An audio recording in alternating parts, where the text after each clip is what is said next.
Hurmatli obunachilar, transport kollejida to'g'risidan shu kirib kelishda mana shu domdan 3 xonali kvartiramiz chiqyapti.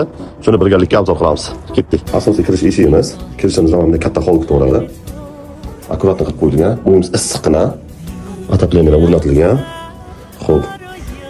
Balkonimizda oshxona qilib qo'yilgan. Oshxonamiz tapchalni qo'yib qo'yilgan ekan. Katolni ham o'rnatib ketilgan. Yakpalovni o'zi zigrovka qilib issiq sovuqni boshqaraverasiz.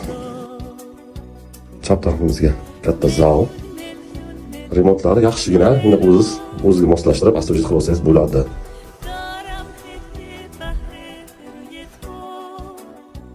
Bu tarafga sanuzelimiz, vannamiz, bitta detskiy, yana katta yotoqxonasi. Bu esa kvartiramiz 3 xonadan iborat, 80 kvadrat, narxini 440 million startida so'ralabdi. Realni o'tgan reallar qilib beriladi, pastdagi nomerlarga bemalol aloqaga chiqaverasizlar.